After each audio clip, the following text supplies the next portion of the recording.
Let's turn to some international news. The US and Iran could soon resume talks in Pakistan aimed at ending their war.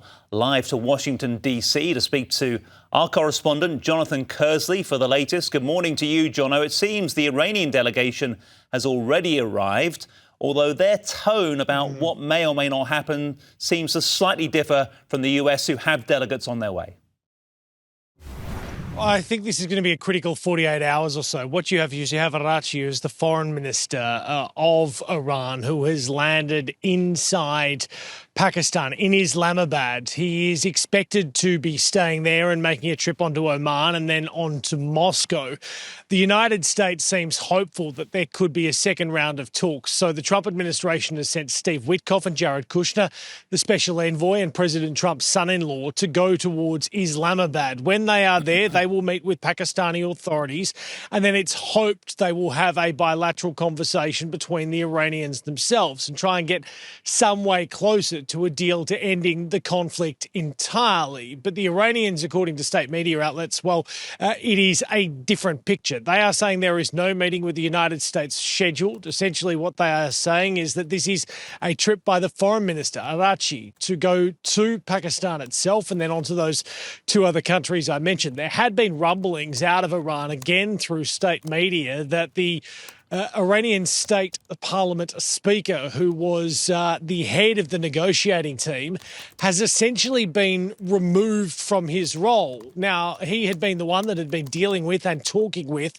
the United States of America. So if indeed that is accurate, well, it is going to change the course of the dynamics of any negotiation between Iran and the United States of America. Let's hear now from White House Press Secretary Caroline Leavitt and an Iranian Foreign Ministry spokesperson.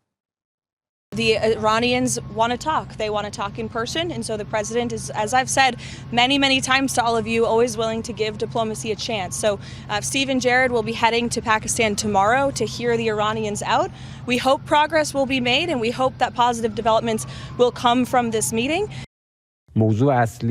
For us, it has been very important to be able to clearly raise in any negotiations the issues of sanctions, relief, compensation, and guarantees against the repetition of military aggression by the United States and the Zionist regime, and to ensure that these are explicitly included and understood in any negotiations. Yeah, Jono, so Steve Witkoff and Jared Kushner on their way to Pakistan. The US Secretary of War, Pete Hegseth, isn't. But we've heard from him and the chairman of the Joint Chiefs about the ongoing blockade in the Strait of Hormuz. They say it's getting bigger, and they've also criticised European efforts. They have. We heard from the Secretary of War and the Chairman of the Joint Chiefs earlier this morning, US time, Pete Hegseth, saying that, yes, the blockade of Iranian ports is expanding. Essentially, he says now it is a global effort to seize ships that may well be carrying Iranian oil. There's been further sanctions issued in the last half an hour or so on Iranian cryptocurrency links, Alex, some $350 million worth. So the US Treasury Department really trying to crack down on the financing of the Iranian regime and try and cripple Iran economically. That was the design, if you like, of the blockade of the Iranian ports, to leave Hag Island full of oil, but for Iran to unable to sell it and move it beyond its borders.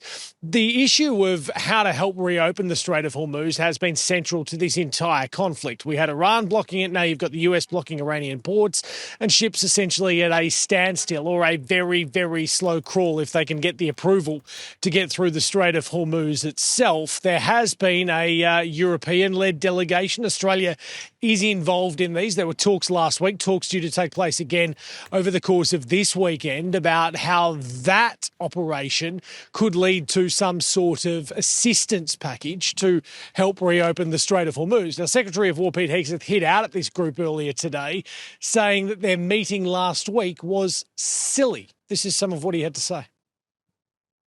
You saw I would call it a silly conference in Europe last week, where they got together and talking about maybe doing something eventually when things are done. Those are not serious efforts yet. We would welcome that. We would welcome a serious European effort to do something about this strait and this passage, considering it's their energy capabilities that are most at stake. I think it's a wake-up call. It's a wake-up call for countries around the world. So American frustrations over European-led operations to try and reopen the Strait of Hormuz, the shipping area through that area largely still stuck. All the while, it's global economies that are still suffering and waiting in limbo for this conflict to end and oil to flow freely around the world again, Alex. Jonathan Kearsley reporting from Washington. Thanks, Jono.